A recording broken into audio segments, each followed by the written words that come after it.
अस्सलामुअलैकुम and a very good morning. जागो लाहौर में आप सबको खुश आमदीद कहते हैं जनाब। मैं हूं मुनीबा आसिफ और मैं बिल्कुल ठीक ठाक हूं।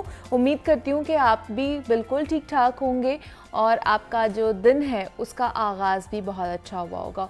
और हम अपने प्रोग्राम का आगाज़ आपको पता है कि रोज़ाना की बुनियाद पर किसी ऐसी चीज़ के साथ करते हैं, किसी ऐसी बात के साथ करते हैं जिसका ताल्लुक़ बोलने से होता है। तो अंदाज़ा लगाएं कि आज हम किस बात पर या किस चीज़ पर बात करने जा रहे हैं।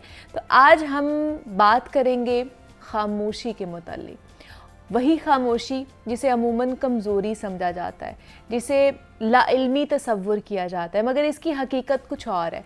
खामोशी एक बहुत ताकतवर चीज़ है।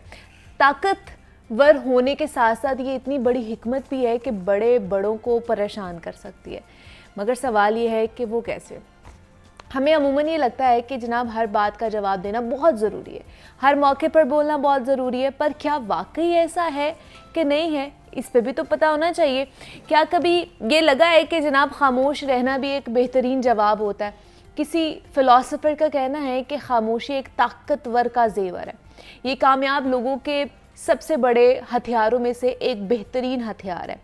मगर इसमें ये भी समझने की ज़रूरत है कि खामोशी सिर्फ बात ना करने का नाम नहीं है, बल्कि ये सोचने, समझने और मौके के मुताबिक अमल करने का नाम भी है। हमारा अलमिया ये है कि हमारे यहाँ हर किसी को अपनी बात मनवाने की जल्दी पड़ी हुई होती है, चाहे वो किसी अपने के साथ बैठा हुआ है, फैमिली डिनर पे बैठा हुआ है, या फिर ऑफिस की किसी मीटिंग में है, या फिर कोई सियासी मुबाहिसा कर रहा है। सब चाहते हैं कि मुझे सुना जाए। पर अगर थोड़ा सा टेक्निकल होकर सोचा जाए तो ऐसे बहुत से मौके हैं जिन पर खामोशी इंसान के फ़ायदे में ज़रूर होती है। पहली बात तो ये समझ ले कि गुस्से के मौके पर खामोशी से बेहतर कोई अमल नहीं है। गुस्से में बात करते करते रिश्ते ख़राब हो सकते हैं। अगर ऐसे वक्त में खामोश रहा जाए तो किसी का कुछ नहीं बिगड़ता। कहा जाता है कि जनाब खामोशी का एक लम्हा 1000 बार अफसोस करने से बेहतर है। फिर बहस और मुबाहिसे में अक्सर खामोशी रखना मेरे ख्याल से दानिश्वरों का शेवा भी है। हमें बस ये पड़ी रहती है कि हम किसी तरह ये जो बहस है ना, इसको जीत लें। ऐसा करके हम वो जीत जो खामोशी हमें दे सकती है ना, उससे महरूम हो जाते हैं। ऐसे मौके पर चुप साध लेने वाला जो है ना, वो सुकून और उसका जो वक़ार है ना, वो कायम रहता है। फिर हमें ये भी चाहिए कि मुश्किल वक्त में भी हम खामोशी से काम लें, सब्र से काम लें। जब ज़िंदगी के मसाइल बढ़ जाए तो शिकायत करने या दूसरों को मुर्दुल इल्ज़ाम ठहराने के बजाय हमें खामोशी से ख़ुद को संभालना चाहिए, ना कि ढिंडोरा पीटना चाहिए कि हम इस मुश्किल में हैं। अपनी हालत बेहतर करें, यही सबसे बड़ा हुनर होता है। फिर खामोशी के इस खूबसूरत अमल में सुनने का फ़न भी शामिल होता है। ये इंसान को ऑटोमेटिकली सुनने की सलाहियत दे देती है। इससे ना सिर्फ रिश्ते मजबूत होते हैं बल्कि एक आदमी दानाई की तरफ भी बढ़ता है। हमारा मुआशरा एक जज्बाती मुआशरा है, हम बहुत ज़्यादा जज्बाती हो जाते हैं, इमोशनल अटैचमेंट हमारी हो जाती है। मगर इस जज्बातियत के साथ साथ हमें चुप रहने की अहमियत भी समझनी चाहिए, क्योंकि ये अमन की इलामत है। ये एक ऐसी ज़ुबान है जो सबको समझ आती है और सब इसको महसूस भी कर सकते हैं, खा वो कोई बोल पा रहा है या नहीं बोल पा रहा। तो इसलिए कभी कभी आपको खामोश रहना चाहिए। ज़रूरी नहीं होता कि हर सवाल का जवाब दें और हर एक्शन पर आपका रिएक्शन आए, आप रिस्पॉन्स करें।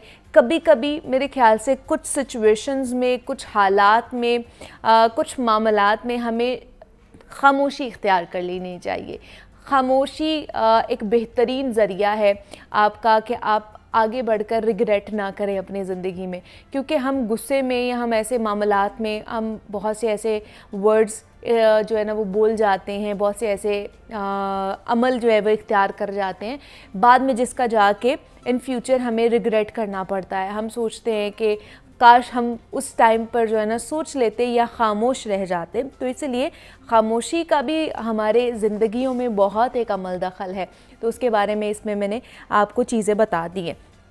तो ये आज की सूरत हाल थी और ये आज का पैगाम था जो मैंने आपके साथ शेयर किया है। अभी प्रोग्राम में आगे बढ़ते हैं। जनाब, हमारे जिस्म को ना मुकम्मल तौर पर नॉर्मल फंक्शन करने के लिए प्रोटीन्स, कार्बोहाइड्रेट्स, विटामिन्स, मिनरल्स की एक ख़ास मिकदार की बहुत ज़रूरत होती है और जिंक ऐसे ही मिनरल्स में से एक है जो हमारे जिस्म में बहुत अहम काम सरअंजाम देता है और जिंक की वजह से जो हमारे ज़ख़म हैं वो जल्दी मुंतमिल होते हैं और क़ुव्वत मुदाफ़त जो है वो मज़बूत होती है और सबसे अहम कि जो डीएनए है उसको बनाने में कलीदी किरदार अदा करता है और ये सब फंक्शंस पूरे करने के लिए लाजिम है कि हर मर्द जो है वो रोज़ाना 11 मिलीग्राम और औरत 8 मिलीग्राम जो है ना वो जिंक का इस्तेमाल करें।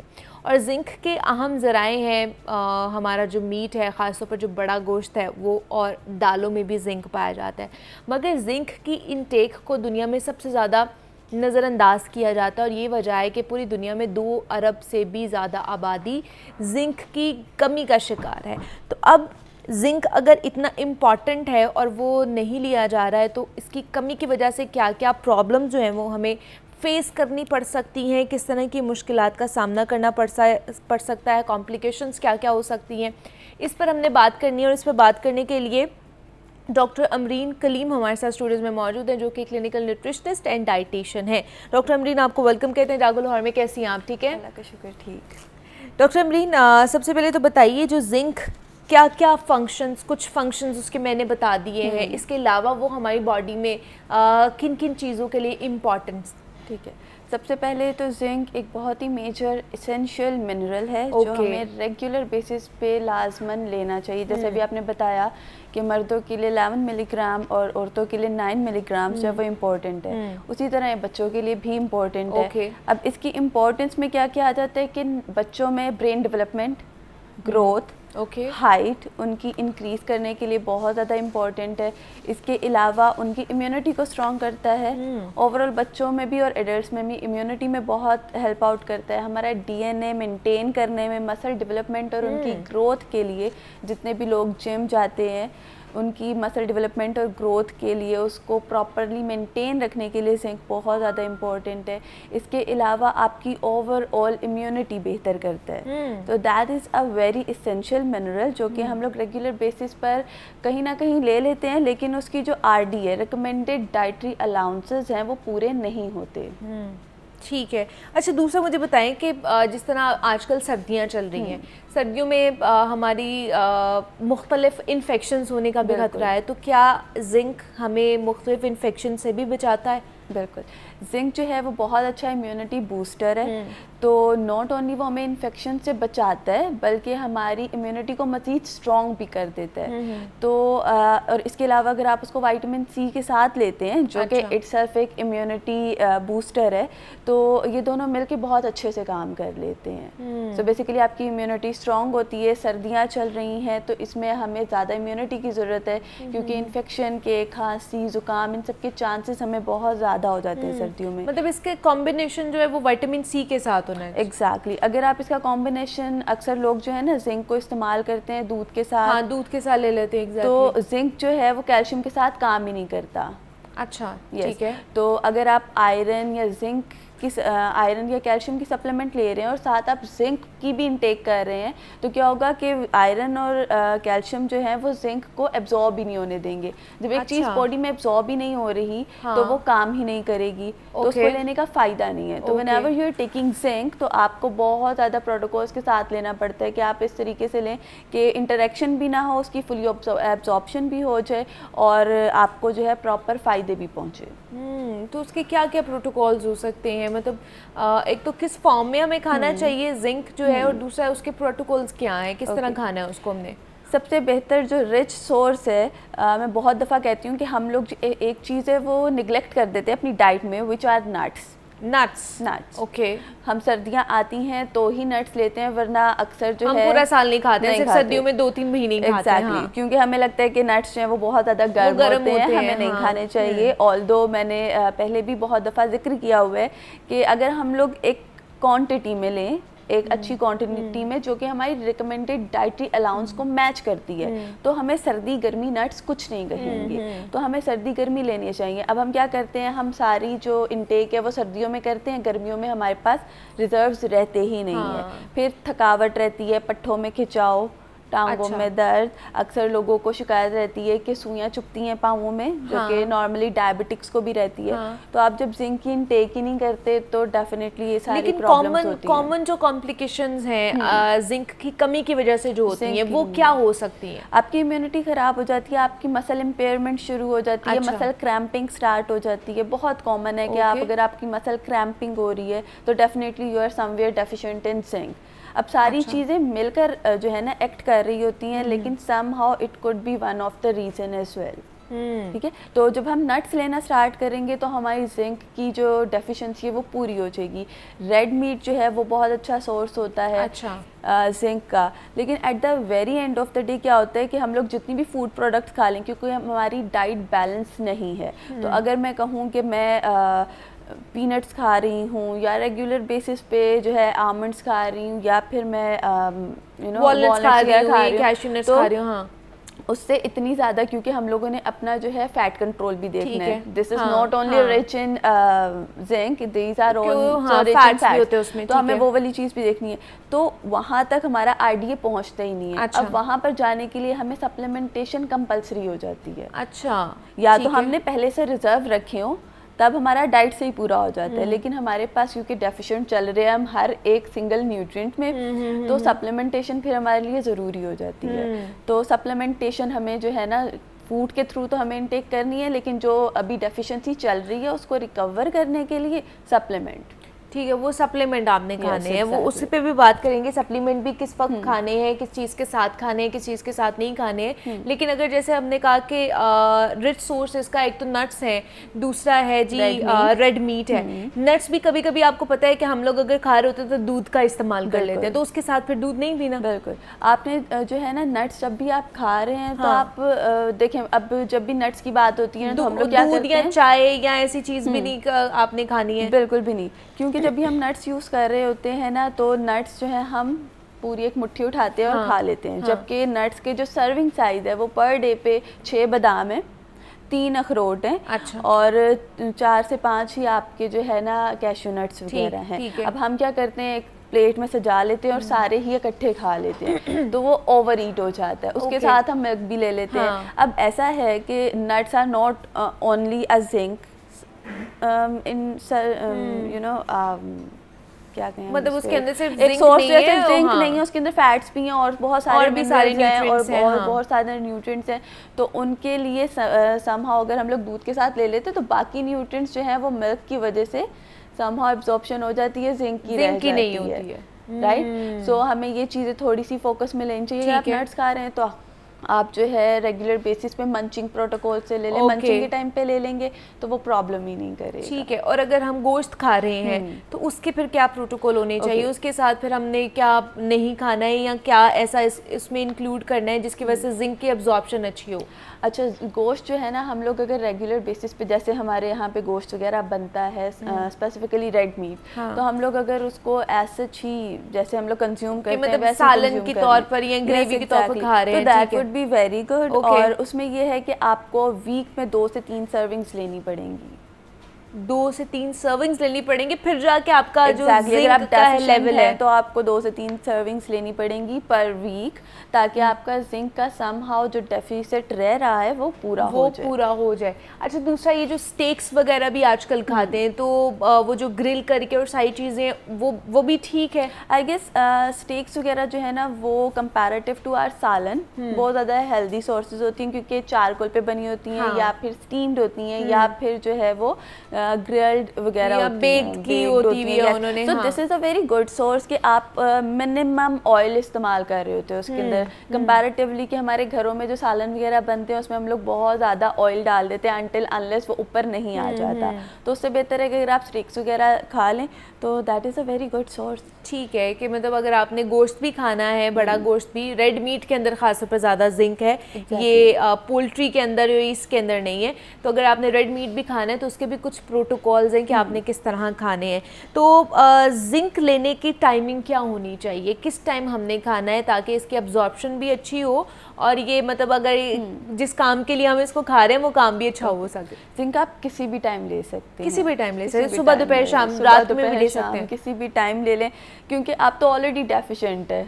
अच्छा, अब एक बंदा जिसके पास एक चीज़ है ही नहीं, उसने डेफिशिएंसी पूरी करनी है, तो फिर आपने क्या ही कोई नखरे करने हैं कि मैं नहीं, वो होता है ना, जैसे कहते हैं कि जी आयरन जो है वो आपको रात में नहीं लेना चाहिए, या फिर विटामिन डी जो है ना वो आपको रात में नहीं लेना चाहिए, वो ब्लॉटिंग हो जाती है या फिर एब्जॉर्प्शन अच्छी नहीं होती उसकी। जिंक आपको ऐसा कोई प्रॉब्लम, अच्छा, उसमें ऐसा कुछ नहीं है, ठीक है, आप किसी भी टाइम ले लें। नॉर्मली हम लोग सजेस्ट करते हैं कि जितने भी सप्लीमेंट्स या वो मॉर्निंग में लें, मॉर्निंग टाइम पे लें, ताकि क्योंकि आपको पता रहे कि अगर कोई चेंजेस हो रहे हैं तो बॉडी उनको आइडेंटिफाई कर ले। लेकिन if you have no time in the morning, तब आप आराम से रात को ले लें, देयर इज नो इशू। अच्छा, दूसरा मुझे ये बताएं कि क्या आप जिंक की कमी की वजह से आपको कुव्वत मुदाफ़ा तो कम होती है कि जो बहुत से लोगों का हेयर फॉल हो रहा होता है वो जिंक की कमी की वजह से हो सकता है?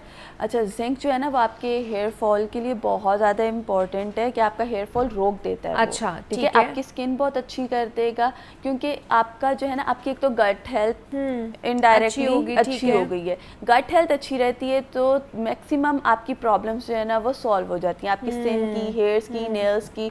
तो अगर आप जिंक ले रहे हैं तो डेफिनेटली वो आपकी हेयर की, स्किन के, नेल्स के सारे प्रॉब्लम से। अच्छा, और इसके सप्लीमेंट्स सुबह में ही हमने खाने और पानी के साथ खाने? पानी के साथ, एग्जैक्टली, दूध के साथ नहीं लेने। ठीक है। और आपके जिंक हम अक्सर आता है हमारे वाटर सॉल्युबल बी विटामिन्स की कॉम्पोजिशंस के साथ। विटामिन बी जो है वो एक वाटर सॉल्युबल विटामिन है, जिसको आपने कंज्यूम वाटर के साथ ही करना है, आप पानी के साथ नहीं करते। अच्छा, तो whenever you are taking your supplements for your skin, hair, nails, आपको उनको पानी के साथ लेना है, क्योंकि they are all water soluble. और इसके अलावा zinc as well working with them along with water. ठीक है, तो उसको पानी के साथ आपने लेना है, मॉर्निंग में ले ले, मतलब किसी भी टाइम ले ले, जब आपको याद आए बस आपने ले लेना है। तो ये हम जिंक के हवाले से बात कर रहे थे कि जनाब जिंक की कितनी इंपॉर्टेंस है हमारी डाइट के अंदर, यहाँ हमारी इम्यूनिटी को बूस्ट करने के हवाले से, बच्चों की ग्रोथ के हवाले से। उस पर बात करने के लिए डॉक्टर अमरीन कलीम हमारे साथ मौजूद थी। Doctor Amreen, thank you so much for coming. जनाब, अब कुछ बच्चों के मेंटल हेल्थ के बारे में, यहाँ पे बच्चों की ओवरऑल ग्रोथ के हवाले से हमने बात करनी है, उनकी तरबियत के हवाले से बात करनी है कि उसमें क्या क्या एसेंशियल चीज़ें हैं जिनको मद्देनज़र रखना चाहिए हमें। तो आज बच्चों की तरबियत क्यों ज़रूरी है, दूसरा ये कि वालिदैन का बच्चों की तरबियत में रोल कैसा होना चाहिए, और बच्चों के साथ जो नो लैंग्वेज का इस्तेमाल है वो क्यों नुकसानदेह हो सकता है। ये मत करो, चुप रहो, तुमसे नहीं हो पाएगा, कितनी बार समझाऊं, तुम नहीं कर सकते, ये वो आम जुमले हैं जो अक्सर जो पेरेंट्स हैं वो रोज़मर्रा में अपने बच्चों से कह देते हैं, और इन जुमलों का मकसद बच्चों को रोकना, यहाँ पे डांटना होता है। मगर वालिदैन ये सोचने से कासर होते हैं कि उनके ये अल्फाज बच्चों के दिल और दिमाग पर क्या असर डाल रहे होते हैं। तसव्वुर करें कि एक बच्चा अपनी दीवार पर कुछ लिखने की कोशिश करता है और माँ गुस्से में कहती है कि तुम्हें कितनी बार कहा है कि दीवार ख़राब ना करो, और बच्चा अचानक से चौंक जाता है और फिर कहीं ना कहीं वो शर्मिंदगी भी महसूस करता है, और कुछ ही देर बाद वो खामोशी से खेलने के बहाने अलग हो जाता है, वहाँ से कहीं और चला जाता है, दूसरे रूम में चला जाता है। ये रवैया बार बार दोहराया जाए तो वो खुद एतमादी खोने लगता है और अपनी जो तख्लीकी सलाहियतें हैं ना उस पर शक करने लगता है। ये सिर्फ एक मिसाल है जो मैंने आपको दी है। हम अक्सर बच्चों की तरबियत में उनसे मनफी लहजे में बात करते हैं, हालांकि हमारे अल्फाज उनके जहनी और जज्बाती सलाहियत में बुनियादी किरदार अदा करते हैं। तो नो लैंग्वेज के बच्चों पर असरात क्या हो सकते हैं और पेरेंटिंग हमने करनी कैसे है, इस पर बात करनी है। इस पर बात करने के लिए हमारे साथ स्टूडियोज़ में खानम अंसा शहजादी मौजूद है जो कि एजुकेशनिस्ट हैं, उनसे बात करते हैं। अंसा, आपको वेलकम कहती हैं जागो लाहौर में, कैसे हैं आप? ठीक है, अल्हम्दुलिल्लाह, बिल्कुल ठीक ठाक। आप कैसी? मैं भी बिल्कुल ठीक ठाक। अंसा, जैसे मैं बात करी थी नो लैंग्वेज, ये कि ये मत करो, तुम्हें बार बार मैंने कहा है, डांटना या मना करने की सूरत में हम ये वो अल्फाज होते हैं, जुमले होते हैं जो रोज़ाना की बुनियाद पर हम अपने बच्चों के साथ बोल रहे होते हैं, जिसका असर क्या हो रहा है हमें नहीं पता चल रहा होता। तो क्या किस तरह का नुकसान हो सकता है हमारे बच्चों का जज्बाती तौर पर या नफ्सियाती तौर पर अगर ये नो लैंग्वेज की बात की जाए तो? देखिए मुनीबा, दुनिया में जितने भी बच्चे पैदा हुए हैं एक ही फितरत पे पैदा हुए हैं। बिल्कुल। और उन सब बच्चों को ट्रीट करने का तरीका एक तरह का हो सकता है, लेकिन हर बच्चा अपने अंदर मुख्तलिफ जज्बात, बिल्कुल, एहसासात, बिल्कुल, और मुख्तलिफ जो है वो सलाहियतें लेकर पैदा होता है। अब हर बच्चे के लिए हमने अपने मूड्स को चेंज करना है कि उसका लर्निंग मूड कौन सा है, वो किस तरह से सीखता है और उसने किस तरह से चीज़ों को अडॉप्ट करता है। सही। अगर मैं सेंटर में 6 लिख दूं, जो उस साइड पे खड़ा होगा उसको 9 लगेगा हाँ, और मुझे यहाँ पर 6 लगेगा। अब हमें देखना ये है कि जो उस साइड पे बच्चा बैठा है, वो जो हम बात कर रहे हैं उसका असर उस पर कैसे हो रहा है, बिल्कुल, वो किस तरह से सोच रहा है, और उसके बाद जो उसकी फितरत में चीज़ें शामिल हैं। क्योंकि अगर रिसर्च की बात की जाए तो उसने बताया है कि हर बच्चा जो है वो सोशल और इमोशनली वीक होता है, हमें उसको स्ट्रॉन्ग करना है। हर बच्चा फिजिकली वीक होता है, हमें उसको स्ट्रॉन्ग करना है। हमने उसको ग्रोथ माइंडसेट की तरफ लेके जाना है। अच्छा, ताकि बच्चा सोचे भी बेहतर, फैसला साजी बेहतर कर सके, उसकी किरदार साजी बेहतर हो सके, वो लाइफ स्किल्स को सीख सके, और इसके साथ ही साथ वो एक बहुत ही पॉजिटिव कनेक्शन पैदा कर सके अपने वालिदैन के साथ। तो इसके लिए वालिदैन को छोटी छोटी चीज़ें हैं जिनके ऊपर फोकस करने की ज़रूरत है, ताकि हम अपने बच्चे को इस सोसाइटी का हिस्सा बना दें। मैं अक्सर हंसते हुए अपनी टीचर्स के साथ बात करती हूँ कि जब हम छोटे थे तब थे कि माँ बाप कहते थे कि इनको देखो शेर की आँख, और खिलाओ सोने का निवाला। और जब हम लोग बड़े हुए हैं तब कहते हैं नहीं नहीं, बच्चों को प्यार से देखना चाहिए, हम अंदर का वो कहाँ ख़त्म करें। तो मैं टीचर्स को भी कहती हूँ, जब हम लोग स्टूडेंट्स थे तब टीचर सेंटर्ड क्लास होती थी। एग्जैक्टली, हाँ। अब जब हम लोग टीचर बने तो स्टूडेंट सेंटर्ड क्लास होगी, और सी कितने टुर जाएंगे। तो वो एक डायनामिक से चेंज होगी ना पूरी। हाँ, अब देखिए हम लोगों ने वो जिस तरह से हमारे वालिदैन ने हमें पाला, उस अब तरह वो ऐसा नहीं है, बिल्कुल ऐसे पाल ही नहीं सकते। ट्रू। जैसे हमारी टीचर्स ने हमें पढ़ाया वैसे अपने स्टूडेंट्स को पढ़ा ही नहीं सकते। अब हर चीज अब तो रोब, पहले तो रोब होता था टीचर का, अब तो बच्चों का रोब होता है मेरे ख्याल से टीचर के ऊपर कि हमने बच्चों को कुछ कहना नहीं है। पेरेंट्स आ जाएंगे, सेंसिटिव इतने ज्यादा बच्चे हो चुके हैं कि हम उनको कुछ कह भी नहीं सकते, ताकि हम उनको उनकी मेंटली ग्रोथ कर सके, हम उनकी फिजिकल ग्रोथ कर सके, हम उनको पर्सनालिटी डेवलप होती है ना इस तरह उनकी, जो कि नहीं हो पाती है। बिल्कुल। और जो नो लैंग्वेज वर्ड्स हैं उसमें हम बच्चे को सेल्फ कॉन्फिडेंस जो है वो लूज कर देते हैं। पहली बात, जिससे जो कहते हैं, मैं कहती हूँ की है आपकी पर्सनालिटी डेवलपमेंट के लिए, जो कॉन्फिडेंस है वो की है। नहीं तो अगर किसी बच्चे को मना करना है तो फिर क्या कर सकते हैं? मतलब अगर एक बच्चा कोई चीज़ खराब कर रहा है, कोई सिचुएशन खराब कर रहा है, बदतमीजी कर रहा है, जिद कर रहा है, तो फिर माँ बाप के पास क्या ऐसे साइंस या फिर ऐसे अल्फाज होने चाहिए या ऐसे एक्शंस होने चाहिए जिससे वो मना कर सके, अगर नो लैंग्वेज नहीं यूज करनी है? देखो अब बच्चे ने तो हर चीज उसके लिए नहीं है, शरारतें तो करनी है। अब उसके लिए उसको समझाने का तरीका क्या होना चाहिए? हम नो की जगह यस, या अगर बच्चा दीवार पे लिख रहा है तो उसको लिखने को दिल कर रहा है ना, इसीलिए वो लिख रहा है, उसको कोई और चीज, कोई और तरीका दे दिया जाए, उसके लिए पेपर प्रोवाइड कर दीजिए। हमारा एक दौर था स्लेटी का दौर था, हम बहुत खुल के लिखते थे, उसके ऊपर गेम, ब्लैक बोर्ड होता था, व्हाइट बोर्ड होते थे कि हमारे पास घरों में छोटे-छोटे होते थे, अब तो इलेक्ट्रिक बोर्ड्स आ चुके हैं, इलेक्ट्रिक बोर्ड्स आ चुके हैं, वहां पे आप ट्रेस करो, डिलीट का ऑप्शन है, आप डिलीट कर दो, नया लिख दो, यानी वो स्लेट के टाइप का ही होता है, लेकिन उसके ऊपर पेंसिल है, डिलीट का ऑप्शन है, डिलीट करो, और उसको बच्चे का जब लिखने का दिल कर रहा है वो दीवार पे भी लिख सकता है। आप उसको जब उसको वहां मना करेंगे तो उसकी क्रिएटिविटी ब्लॉक होगी। जब उसकी जगह आप डिफरेंट एक्टिविटीज बच्चे को करवाना शुरू कर देंगे, उसको कहेंगे आओ मिल के करते हैं, यहाँ पे लिखते हैं, आप दीवारों के ऊपर आप लगा दें, जो है वो पेपर्स लगा दें, उसके ऊपर बच्चा लिखे। आप जिस तरह से बच्चे को डील करना चाहते हैं वैसा इन्वायरमेंट उसको क्रिएट करके दें, ताकि बच्चा उन चीज़ों से दूर रहे जिससे आप उसको मना करते हैं। अच्छा, ब्लॉक नहीं करना, उसको नो नहीं कहना, उसको मत। और ये जो अल्फाज मैंने अभी बोले हैं कि ये सारी अल्फाज बोले जाते हैं घरों में, ये भी नहीं बोलने, इसकी जगह पे पॉजिटिव वर्ड्स का इस्तेमाल करें। अच्छा, जैसे आपने कहा ये मत करो, की जगह पे हम करेंगे आओ मिलकर करते हैं, लेकिन हम उसके लिए सिचुएशन चेंज करेंगे। ये इस तरह से नहीं, इस तरह से करेंगे। जैसे हम बच्चों को अक्सर कहते हैं मोबाइल मत इस्तेमाल करो, मोबाइल मत इस्तेमाल करो, और हम उसके सामने खुद इस्तेमाल कर रहे होते हैं, मोबाइल इस्तेमाल कर रहे हैं। हमारा छोटे से छोटा काम, इनफैक्ट पहले हम लोग बाजार जाने के लिए एक लिस्ट बनाते थे ना, अब हम फोन पे नोट्स बनाते हैं, वहीं पे नोट्स बना रहे होते हैं। वो हर एक चीज जो है वो तो हम लोगों ने खुद शिफ्ट कर दी मोबाइल पे। अब बच्चे को हम किस तरह से मना कर सकते हैं। जब उसको मना करने के लिए हमें पहले खुद जो है एक प्रॉपर तरीके से एक चैनल जनरेट करना पड़ेगा। अब की जो तरबियत करना बच्चों की बहुत डिफिकल्ट हो गई।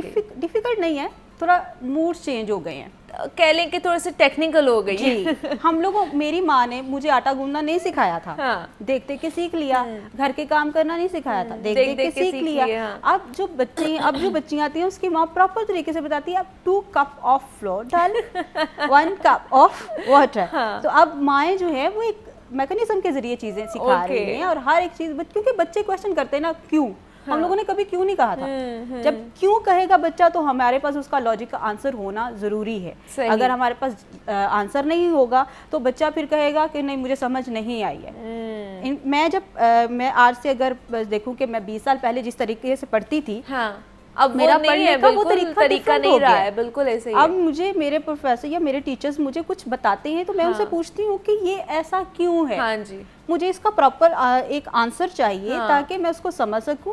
इनफैक्ट मेरी फ्रेंड से बात हो रही थी, तो उसको हम लोग पट्टा पहनने और इसके ऊपर बात कर रहे थे। वो कहते मुझे लॉजिक तो बेहतरीन किस्म का, अच्छा, तो मैं इसको फिर फॉलो कर सकती हूँ, अदरवाइज मैं किसी चीज को फॉलो नहीं कर सकती विदाउट लॉजिक। हाँ, हम लोग उस जनरेशन के हैं जहाँ पर हम नो कभी भी सुनते भी थे, नो भी सुनते थे, मारे भी खाई हुई हैं, सब कुछ होता था। लेकिन अब जब हम लोग इस एरा में आए हैं तो हम भी वैसे ही सेंसिटिव हो चुके हुए हैं।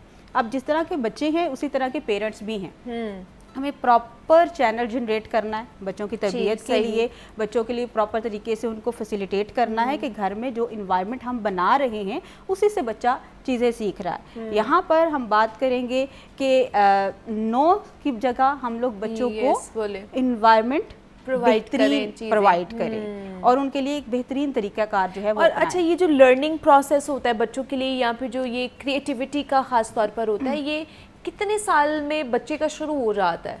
ये तो 0 to 8 ईयर्स का जो स्टूडेंट है उसमें 70% जो है वो डेवलपमेंट हो चुकी होती है। अच्छा, ये रिसर्च ने साबित किया। जो हमारा अर्ली चाइल्डहुड केयर एजुकेशन है, जिसमें हम लोग कहते हैं कि बच्चा प्ले टू 3 क्लास तक, 4 क्लास तक जो बच्चा है, उस बच्चे में क्रिएटिविटी आपकी डेवलप हो चुकी होती है। उस बच्चे ने जो बनना, उसकी पर्सनालिटी डेवलप हो चुकी। अच्छा। हम लोग उसको बार बार कहते हैं ना, बड़ा होके सीख जाएगा।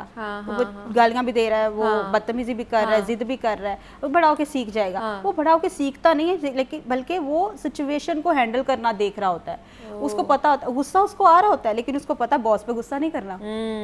वो फिर घर पे आके अपनी वाइफ पे, बच्चों पे, और औरतें जो है वो अपने शौहर का गुस्सा बच्चों पे, इस तरह से हम लोग शिफ्ट कर लेते हैं चीजें। सही। वो जो पर्सनालिटी आपकी बचपन में है, वो तो डेवलप हो चुकी हुई है, लेकिन हम बड़े होके थोड़ा सा सिचुएशन को समझने लगते हैं। अच्छा। कि इसके सामने इतना बोलना है और इसके सामने इतना नहीं बोलना, क्योंकि हमें अपनी परवाह होती है कि हम लोग अगर किसी के सामने इस तरह से बोले नुकसान ना हो जाए। अब हाँ, तो वो चीजें हैं। और उसके बाद क्या होता है, जब हम अपने गुस्से को बहुत ज्यादा कंट्रोल कर रहे होते हैं, बहुत ज़्यादा हम लोग उन चीज़ों को जो है वो प्रेशर दे रहे होते हैं अपने अंदर ही, तो वो फिर हमारे अंदर जो डेवलपमेंट हो जाती है ना, फिर वो डिप्रेशन का शिकार हो जाते हैं। ठीक है। अच्छा, दूसरा अब जैसे फ़ोन की हम बात करें, अब ये टेक्नोलॉजी ये है कि जिससे नहीं छुटकारा हासिल हो सकता, दूर नहीं रह सकते हैं हम, लेकिन इसी की वजह से कोग्निटिव डेवलपमेंट भी ख़राब हो रही है बच्चों की, ब्रेन डेवलपमेंट भी ख़राब हो रही है बच्चों की। कि वो कहते हैं जी जो टाइम स्पेन है वो कम होता जा रहा है। हमारे ज़माने में कुछ और था, अब जो है ना वो सेकंड्स में जो है ना बच्चों का टाइम स्पेन या फोकस जो है ना वो शिफ्ट हो जाता है। तो उसके लिए क्या क्या एक्टिविटीज़ हो सकती हैं? हम लोगों ने ना मुनीबा इसमें ये चीज़ें इंक्लूड की है। हमारा लर्निंग का टोटल जो है वो ई लर्निंग। हाँ जी, ई लर्निंग हो गया। अब ई लर्निंग पे क्या किया जाता है कि हम लोग बच्चों को कॉग्निटिव डेवलपमेंट का जो आप बात करी थी कि वो स्टडी स्पैन बच्चे का कम हो रहा है, हम उसमें क्या करते हैं, एक्टिविटीज को ही शॉर्ट टाइम कर दिया और ज़्यादा कर दिए हैं जी, ताकि बच्चा जो है वो एक ही चीज़ पर जितनी देर फोकस नहीं कर सकता। यानी अगर बच्चे का पूरा टोटल जो है वो स्टडी स्पैन जो है वो 30 सेकेंड टू 1 मिनट है, एक बहुत कम मैं बता रही हूँ, 30 सेकेंड टू 1 मिनट है, तो हम लोग क्या करते हैं, हर 30 सेकेंड और 1 मिनट के बाद एक नई एक्टिविटी उसके लिए रखते हैं, ताकि बच्चा जो है वो प्रेजेंट में रहे, क्लास में रहे और वो एक्टिविटीज़ को भी एंजॉय करे। अच्छा। और जो कॉन्सेप्ट उसको पढ़ाया जा रहा है उस कॉन्सेप्ट के साथ भी वो लिंक रहे। अगर वो एक ही तरह की एक्टिविटी करता रहे तो वो किसी और दुनिया में चला हाँ, जाएगा। exactly true। और वहाँ से फिर उसको वापस लेके आते आते हमें अगला पीरियड शुरू हो जाएगा और बच्चा वापस नहीं आएगा। तो इसके लिए छोटी छोटी एक्टिविटीज़ और ज़्यादा कोशिश करें कि हम हैंड ऑन एक्टिविटीज़ हों। अच्छा, ठीक है। जिसमें बच्चे का हाथ का इस्तेमाल, ज़ुबान का इस्तेमाल, आंख का इस्तेमाल, कान का इस्तेमाल हो रहा अच्छा, हो, ठीक है। ताकि वो प्रॉपर तरीके से इन चीज़ों को पर फोकस करे, अपने पांचों खासे खमसा का इस्तेमाल करते हुए अपनी वो एक्टिविटीज़ को परफॉर्म कर सके और उसकी वजह से आपकी कह लें कि कॉग्निटिव डेवलपमेंट भी होती है। मुझे याद है कि हम वैसे याद कर लेते हैं तो उतना अच्छा याद नहीं होता, तो हम कुछ लिख कर याद करते हैं ना, तो वो कहीं ना कहीं हमारी मेमोरी में रह जाता है। पेंसिल के नीचे से कोई लफ्ज़ निकल वो गया तो वो आपके दिमाग में से फिर कभी भी नहीं निकलता है।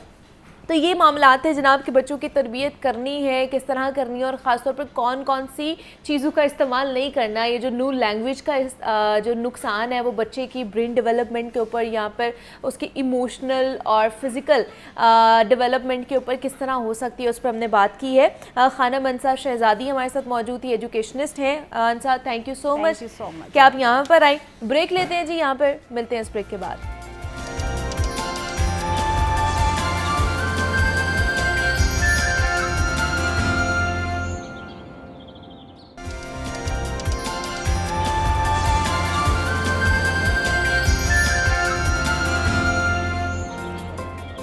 वेलकम बैक टू जागो लाहौर। जनाब, अब कुछ बात कर लेते हैं सियासी सूरत हाल की। और गुज़श्ता चंद रोज़ से हम देख रहे हैं कि जो सूरत हाल है वो कशीदा होती जा रही है, संगीन होती जा रही है। और इस जारी एहतजाज की सूरत हाल की वजह से ख़ास तौर पर जो अवाम है ना वो काफ़ी उसको मसाइल का सामना करना पड़ रहा है। सबसे पहले अगर देखा जाए, गो के इतलात यही हैं कि इस्लामाबाद को भी मुजाहिरीन से टोटली क्लियर करवा दिया गया है।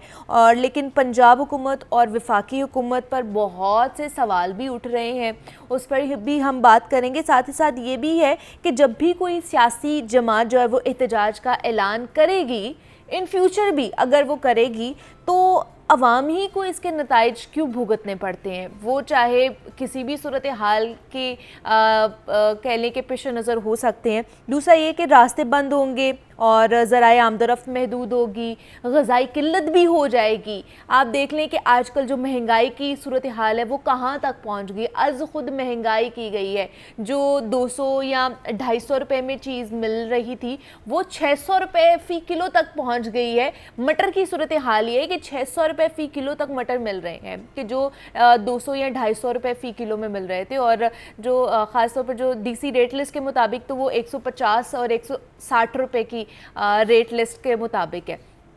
तो ये है कि अवाम को नताइज भुगतने पड़ते हैं, सर्कमस्टांसेस या इस तरह की क्रूशल जो सिचुएशन है वो अवाम के ऊपर ही आके क्यों ख़त्म होती है। दूसरा, कल की भी सूरत हाल हमने देखी कि रात गए ग्रैंड ऑपरेशन किया गया हुकूमत की तरफ से और बहुत ज़्यादा उसमें चीज़ें भी ख़राब हुई हैं, उस पर भी बात करेंगे। और साथ ही साथ ये जो कशीदगी बढ़ती जा रही है, इस पर बात करने के लिए हमारे साथ हमज़ा खुर्शीद मौजूद है स्टूडियोज़ में, नुमाइंदा लाहौर न्यूज़ है। और साथ ही साथ जाहिद आबिद साहब ने भी हमें ज्वाइन किया है और इन दोनों से बात करेंगे कि ये मामलात है क्या और किस नहज पे जा रहे हैं हम इस वक्त।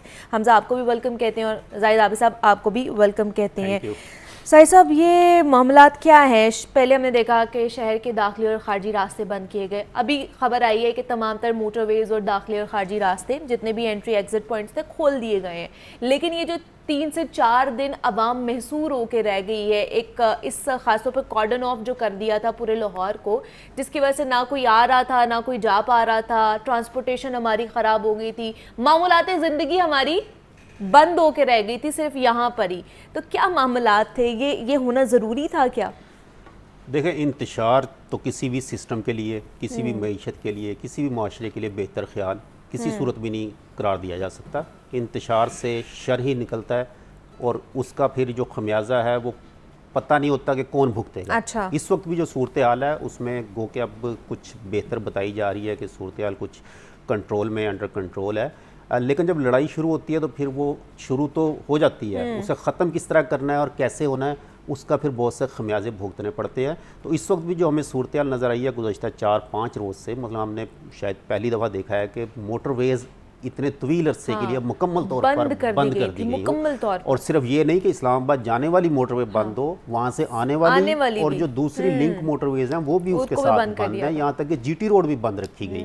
तो उससे लाजमी तौर पे जो अवाम रोज़ाना लाखों की तादाद में सफ़र करते हैं, और हमने उसका मुतबादल देखा कि फिर लोगों ने ट्रेन्स पर सफ़र हाँ किया जी। और ट्रेन्स पर हमें गैर मामूली रश नज़र आया, क्योंकि लोगों को जो रोज़ाना लाहौर लोग आते हैं गुजरांवाला से, नारोवाल से, करीबी इलाकों से, उनके लिए बड़ा मुश्किल हुआ।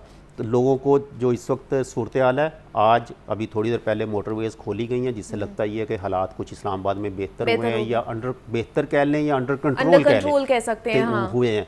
लेकिन ये अब किस तरह इसको मुस्तकिल चलाया जाता है, ये एक बड़ा अहम सवाल होगा इंतज़ामिया के लिए भी और जो अरबाब इख्तियार है उनके लिए भी, कि इस किस्म के हालात पैदा ही ना हों। क्योंकि जिस स्टेज पर इस वक्त हम चल रहे हैं, जो मईशत का इस वक्त सूरत हाल है, इसे हम कह सकते हैं कि एक टेक ऑफ की सूरत हाल है। इसे चाहे किसी को अच्छा लगे या ना लगे, लेकिन थोड़ी सी मईशत में हलचल शुरू हुई है, उसको कुछ थोड़ी सी बेहतरी की तरफ जानी शुरू हुई है। अगर इस किस्म के एक दो इवेंट्स और हुए तो ये दोबारा एक रिवर्स गियर में आएगी, जिसका हम खमियाजा भुगत रहे हैं कि कभी हमें IMF के पास जाना पड़ता है, कभी सऊदी के पास जाना पड़ता है, कभी चीन के पास जाना पड़ता है। तो उससे हम थोड़ा सा निकले हैं उस फेज़ से।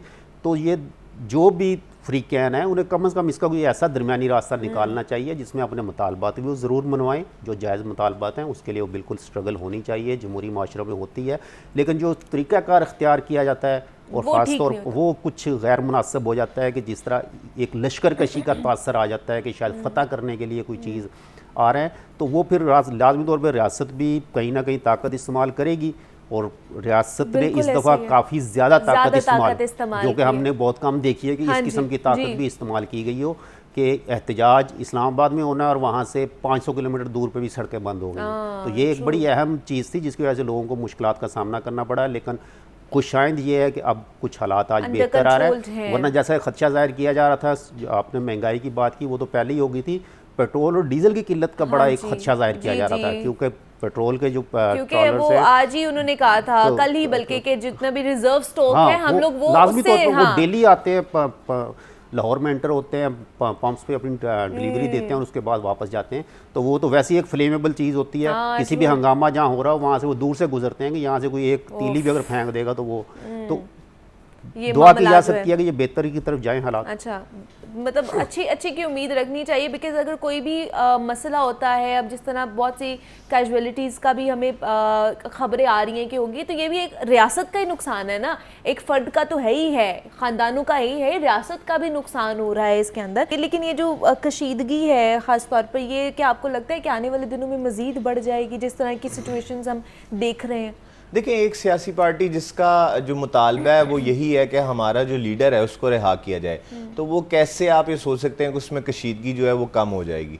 उसमें तो मामला वही है कि लीडर लेस एक जमात है, वो अपना लीडर चाहती है, जब तक वो नहीं आता उनकी पार्टी टूट फूट का शिकार है। तो उनको तो वो एक पाकिस्तान तहरीक इंसाफ एक वन मैन पार्टी है, ये हम 12 दफ़ा कह चुके हैं। अब आप देख रहे होंगे कि उसमें जो है वो बहुत सारे उम्मीदवार आ रहे हैं कि पाकिस्तान तहरीक इंसाफ कौन चलाएगा। एक खातून कल भी जो है वो लीड करती रही हैं, वो भी इसीलिए। और फिर एक मैं बात जो नाजरीन को बताता चलूँ कि कल रात को एक और बड़ी अच्छी चीज़ हुई कि उसमें उन खातून की बहन का भी एक बयान आया, जिनको हमने आज से पहले जो है वो कभी नहीं देखा, और वो मेन स्ट्रीम मीडिया पर नहीं लेकिन उनके जो ग्रुप्स हैं उसमें चला, और उसमें बाकायदा उनका मौक़िफ़ बयान किया गया कि वो जो है वो ये नहीं कहना चाहती, वो ये कहना चाहती। तो आप देखें कि जो इमरान खान की बहनें हैं, उसके अलावा जो उनकी ज़ौजा हैं, फिर अब ज़ौजा की बहन भी जो है वो जो मौरूसी सियासत को जो है वो ठुकराते थे, अब वो कहीं ना कहीं मौरूसी सियासत की तरफ आना शुरू हो चुके हैं, क्योंकि उनके बाद समझ आ चुकी है कि एक